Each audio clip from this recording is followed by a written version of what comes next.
अभिजित दिपके आणि या देशातल्या सर्व तरुणांचं आणि साहजिकच आहे त्यांना न घाबरता समर्थन देणाऱ्या त्यांच्या पालकांचं अभिनंदन करायचं आहे। कारण हा विषय केवळ एका राजीनाम्यापुरता मर्यादित नव्हता। या तरुणांनी देशाला भयाच्या छायेतनं बाहेर काढलेलं आहे। गेले 12 वर्ष जवळपास रोज काही ना काहीतरी दबाव देशाच्या जनतेवरती सरकारकडनं टाकला जात होता। मग ते नोटबंदी असेल, इतर काही गोष्टी असतील आणि जणू काही या देशामध्ये आता लोक शिल्लक राहिलेलीच नाही आहेत, ती सगळी झुरळं आहेत, याप्रमाणे हे सत्ताधारी वागत होते।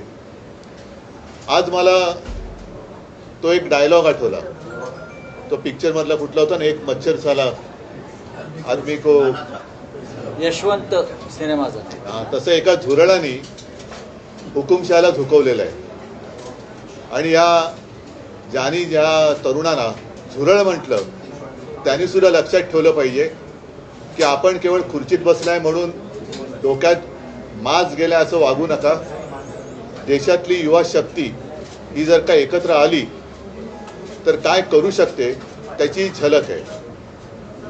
मी आपल्यासमोर किंवा आम्ही सगळे आपल्यासमोर येण्यापूर्वी अभिजित दिपकेचं एक ट्विट पाहिलं आणि त्यांनी सांगितलं की आंदोलन अजूनही आम्ही मागे घेतलेलं नाही, कारण अजून 2 मागण्या त्यांच्या बाकी आहेत। महत्त्वाची मागणी होती ती धर्मेंद्र प्रधान यांच्या राजीनाम्याची। आता त्यांनी राजीनामा दिलाय का त्यांचा खाते बदल केलाय याच्यावरती अजून काही स्पष्टता नाही, पण त्यांनी राजीनाम्याचं पत्र हे सर्व माध्यमांसमोर दिलेलं आहे। आता हे झाल्यानंतर याविषयी जे प्रश्न निर्माण झालेले आहेत त्याचं पुढे काय होणार, कारण या आंदोलनाच्या दरम्यान भाजप सरकारचा एक बिभत्स भीषण गुन्हेगारी प्रवृत्तीचा चेहरा हा संपूर्ण जगासमोर आलेला आहे। ज्या पद्धतीने तरुणांवरती लाठ्या चालवल्या गेल्या, ज्या पद्धतीने तिथे आलेल्या युवतींवरती हात उचलला गेला। आम्ही जेव्हा गेलो होतो तेव्हा एक ती युवती अत्यंत व्यथित होऊन व्याकुळ होऊन सांगत होती तिच्या कपड्यांना सुद्धा हात घातला गेला। आता या पोलिसांवरती कोण गुन्हे दाखल करणार, आणि साध्या वेशामधले जे गुंड हे तिकडे घुसवले गेले होते, यांना शोधून त्यांच्यावरती कारवाई करणार की नाही, आणि एकूणच या विद्यार्थ्यांवरती जर कुठेही जर गुन्हे दाखल केले गेले असतील तर हे मागे घेणार आहेत की नाही हे आता अमित शहानी सांगितलं पाहिजे। कारण या पोलिसांवरती ज्यांनी दंडुकेशाही केली, या तरुणांवरती लाठ्याकाठ्या चालवल्या, त्यांच्यावरती जर का कारवाई होणार नसेल तर मग कदाचित ही तरुणाई आता धर्मेंद्र प्रधानांकडनं अमित शहांकडे त्यांचा मोर्चा वळवल्याशिवाय राहणार नाही। असो, मला असं वाटतं की या तरुणांना खास धन्यवाद दिले पाहिजेत। याचं कारण असं, परत एकदा सांगतो की या देशामध्ये जणू काही आता लोक राहतच नाहीत, ही सगळी झुरळं आहेत। आपण काही केलं, कशी मस्ती दाखवली तरी हे चालून घेतली जाते। हा जो काही एक समज किंवा हा जो एक भ्रम भारतीय जनता पक्ष आणि त्याच्या मस्तवाल सत्ताधाऱ्यांनी निर्माण केला होता, ते चित्र यांनी भुईसपाट करून टाकलेलं आहे। म्हणून यांना मी पुन्हा एकदा धन्यवाद देतो की या देशामध्ये आधुनिक क्रांतीची ठिणगी विझलेली नाही, आधुनिक क्रांतिकारक जन्माला येऊ शकतात, त्याची एक चुणूक या निमित्ताने संपूर्ण जगाला आपल्या देशातल्या तरुणांनी राखून दिलेली आहे। उद्याचा मार्च आहे हा नक्की होणार आहे, कारण हे एक महत्त्वाचं पाऊल आहे। अनेक वर्षानंतर लोक आपल्या भावना व्यक्त करायला लागलेले आहेत आणि मी तमाम जनतेला आवाहन करतो, जसं काल सुद्धा आपण पाहिलं असाल की आम्ही असा विचार केला होता की उद्या जर का आम्ही मोर्चा काढतोय तर कालचा कार्यक्रम कशाला करायचा, पण हे जाहीर झाल्याबरोबर आदित्यला काय, अमितला काय, असंख्य लोकांनी संदेश पाठवले आणि सांगितले की नाही आम्ही उद्या पण येणार आणि रविवारी पण येणार। आता तर धर्मेंद्र प्रधान यांचा राजीनामा झालेला आहे, त्याच्यामुळे ही युवा शक्तीची ताकद ही मोठ्या प्रमाणावरती उद्या मुंबईतून तमाम जनतेला किंवा तमाम दुनियेला आपण दाखवली पाहिजे। म्हणून उद्याचा जो काही मोर्चा आहे त्या मोर्चाच्या ऐवजी आपण काय नेमकं करतो ते राज सांगेल, पण उद्याचा कार्यक्रम हा असाच राहील जसा पहिला ठरवला होता तसा। तिकडे जमू, पुढचं राज सांगेलच. पण या पुढच्या आंदोलनाची दिशा मी अभिजितला सांगणार आहे, कारण त्याच्याबरोबर मी फोन करण्याचा प्रयत्न करतोय. कदाचित तिथलं नेटवर्क जाम झालं असू शकेल, तिथे जामर लावलेत. त्याच्यानंतर त्यांच्याशी बोलून अभिजित आणि त्याचे सहकारी काय ठरवतील त्याच्याप्रमाणे सगळेजण पुढे जातील. उद्या शिवाजी पार्क मैदानामध्ये वीर सावरकर मार्गावरती तिथेच व्यासपीठ असेल. उद्या तिथून सिद्धिविनायकला जे जाणार होतो तर तिथेच असेल आणि तिथेच सगळेजण जमतील आणि तिथेच खरं तर हा या तरुणाईचा हा विजय आहे, खूप मोठा विजय आहे. याचं जर एका वाक्याचं वर्णन करायचं झालं तर या जेनझीनी सरकारच्या झिंग्या उपटलेल्या आहेत आणि त्यांना जमिनीवरती पूर्णपणे आणलेलं आहे. हा मला असं वाटतं खूप मोठा विजय या तरुणांचा आहे. त्याच्यामध्ये दिपकेंचा त्याच्यामध्ये खूप मोठा वाटा आहे आणि जे आज राजीनामा कधी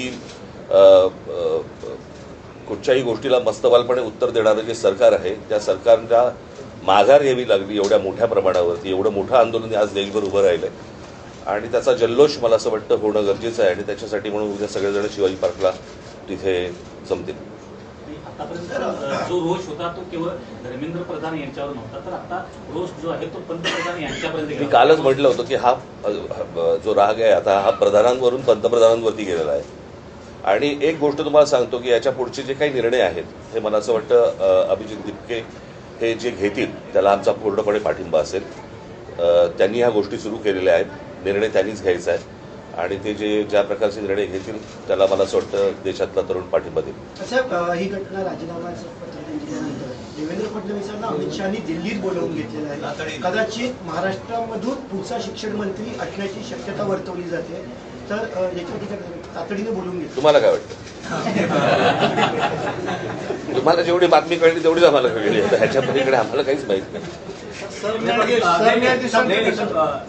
राजसाहेब आणि उद्धवजी, तुम्ही महाराष्ट्रातले प्रमुख राजकारणी आहात, असं अचानक तातडीनं देवेंद्र फडणवीसांना दिल्लीत त्यांचे पक्षश्रेष्ठी बोलवतात धर्मेंद्र प्रधानांच्या राजीनाम्यानं. तुमचा अंदाज काय? नाही काय हे बघा, आता हे इतक्या वेळा गेले आहेत आजपर्यंत बरं का. त्यांच्यामध्ये तर इतकं ती चुरस आहे की शिंदे गेले की मग ते आले परत की फडणवीस जातात, मग फडणवीस आले की परत शिंदे जातात.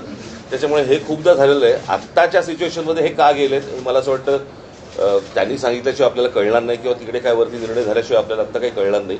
कारण जशी तुम्ही आत्ता बातमी ऐकली तशी आम्ही पण आत्ताच ऐकलेली आहे. त्याच्यामुळे आता याच्यावरती आत्ता या क्षणाला काय बोलण्यात अर्थ नाही. मन की बात होणार असं काहीतरी म्हटलं जातं. मन की बात होणार असं म्हटलं जातं.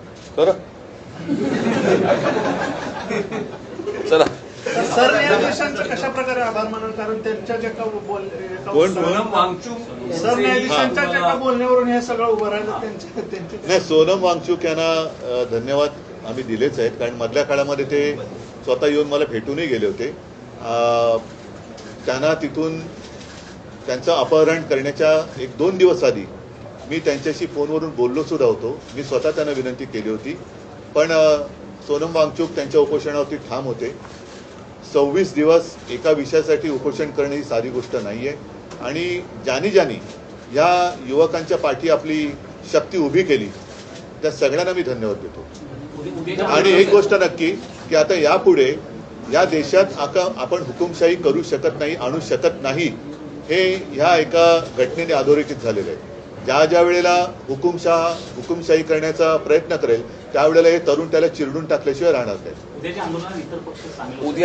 उद्या जो आम्ही सगळेजण तिथे आहे ते ह्या संपूर्ण तरुणांचं खऱ्या अर्थाने अभिनंदन करण्यासाठी म्हणून तो तिथे जल्लोष होईल.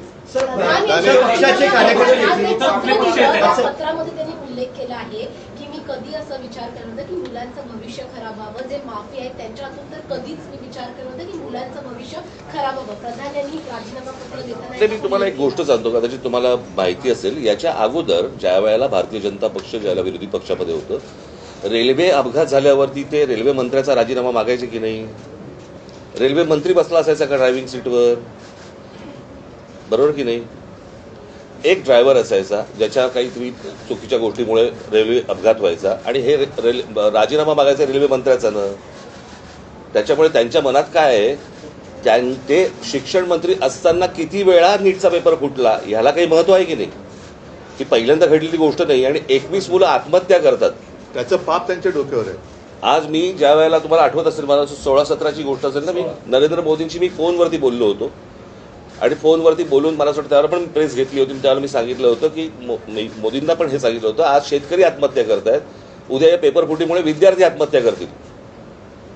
हे मी 2017-18ला बोललो होतो त्यावेळेला. आणि आज तीच परिस्थिती झालेली आहे. मला असं वाटतं या सगळ्या गोष्टींची जबाबदारी आता ऑस्ट्रेलियाच्या शिक्षण मंत्र्यांनी राजीनामा दिला, बरोबर आहे, त्यांच्या अधिपत्याखाली खाली असलेल्या कोणाची तरी त्यांनी त्यांच्याकडनं काहीतरी गुन्हा घडलाय, परंतु जबाबदारी म्हणून त्यांनी शिक्षण मंत्र्यांनी राजीनामा दिलाय. त्यांनी तेव्हाच द्यायला पाहिजे होता, इतका वेळ लावायची गरजच नव्हती. हे प्रकरण इतकं ताणलंच नसतं गेलं खरं तर. पण आम्हाला कोण काय करणार हे जे आहे हे या सर्व तरुणांनी सगळ्यांना रस्त्यावरती आणले. त्यात एक असं आहे की नरेंद्र मोदी ज्या समाज माध्यमांचा वापर करून नाही, 2014 सत्तेत आले, त्याच्यावरती त्याचंच माझं व्यंगचित्र होतं ना, परतीचा पाऊस. एकच सेकंड, पण यावेळेस इंस्टाग्राम सगळ्यात जास्त चर्चेत आहे. एक मिनिट, हे इंस्टाग्रामवरच मी काही प्रश्न हे मुद्दामून लिहून घेतले. हे आता शिक्षण मंत्री त्यांची जबाबदारी टाळण्याचा प्रयत्न करत होते.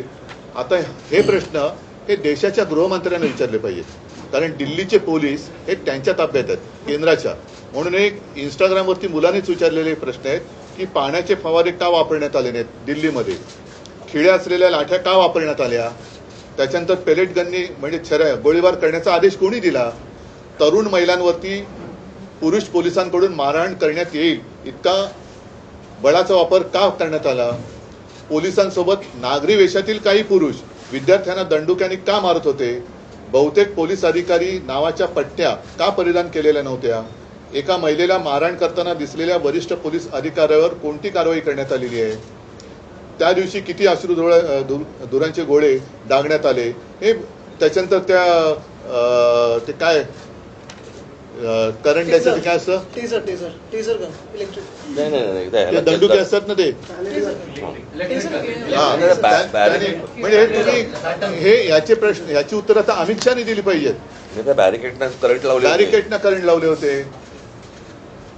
आज सुद्धा तिकडे नागपूरमध्ये आमच्या एका युवती सेनेच्या कार्यकर्त्याला काल एवढ्या वाईट पद्धतीने मारहाण केले आणि तिथल्या पोलीस राजनीस तो विषय घेतला होता. तिथल्या पोलीस आयुक्तांचे संघाबरोबरचे संबंध आहेत.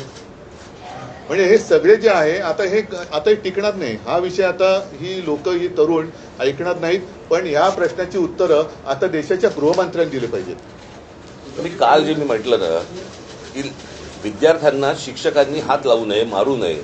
जर मारलं, हात लावला तर त्याच्यावरती शिक्षकावरती कारवाई होते. मग पोलिसांवरती का नाही? मग दिल्लीच्या पोलिसांवरती का नाही? खिळे लावलेले दंडुके घेऊन तुम्ही जर मारणार असाल मुलांना, वाटेल ते बाहेरची माणसं आणून तुम्ही जर समजा त्यांना बडवणार असाल, त्या पोलिसांपेक्षा हे आदेश कोणी दिले, हे असं करा म्हणून कोणी सांगितलं? जर शिक्षकांवरती कारवाईची जर समजा कायदा असेल तर अशा प्रकारे बरं त्यांनी काय केलं होतं पोरांनी की तुम्ही इतकं मारलं? आता तर काहीतरी म्हणजे जेवण बंद करून टाकलं होतं. इथपर्यंत गेलात तुम्ही. उद्धवजी पंतप्रधान आता इंस्टाग्रामवर जास्त लक्ष देत आहेत. सगळे मंत्र्यांना सांगितलंय. मला असं वाटतं, ऐका एक गोष्ट अशी आहे की स्वतःचं घरदार सोडून दुनियादारी करणाऱ्यांनी मरे घरी पण लक्ष देण्याची गरज आहे. स्वतःची घरं पण त्यांनी सांभाळण्याची गरज आहे. जाऊ दे, पुढचं मला काय बोलण्याची आवश्यकता नाही. इतर दोन मागण्या आता तुम्ही आता म्हणालात नाही, या त्यांनी केलेल्या आहेत आणि त्यांच्यासोबत आम्ही आहोत. देखील गुन्हे दाखल झाले, तसेच मुंबईला देखील गुन्हे झाले. तर तुम्ही पण ते मला असं वाटतं मी तरी एखादा कुठच्या एक गोष्ट झाली. परंतु मी तुम्हाला एक गोष्ट सांगेन, मुंबई पोलीस आणि महाराष्ट्र पोलिसांचे मी आभार मानेन की त्यांनी उत्तम पद्धतीने संपूर्ण सिच्युएशन परिस्थिती हाताळलेली आहे. अशी कुठचीही परिस्थिती महाराष्ट्रामध्ये आज मुंबईत होत आहे, पुण्यामध्ये होत आहे किंवा इतरत्र कुठेही असा महाराष्ट्र पोलीस किंवा मुंबई पोलिसांकडनं गोष्ट झालेली नाही. मी खास करून त्यांचं अभिनंदन करेन की त्यांनी उत्तम प्रकारे त्यांची जबाबदारी पार पाडली. उद्धवजी, राहुल गांधींनी सुद्धा पंतप्रधानांच्या घरासमोर आंदोलन केलं होतं. त्यांच्याशी याच्यानंतर आज काय झालं, त्याच्यानंतर फोनवर काही बोलणं झालंय? नाही थांबा ना, आता एवढा मोठा विषय चल. चल, thank you. चल धन्यवाद.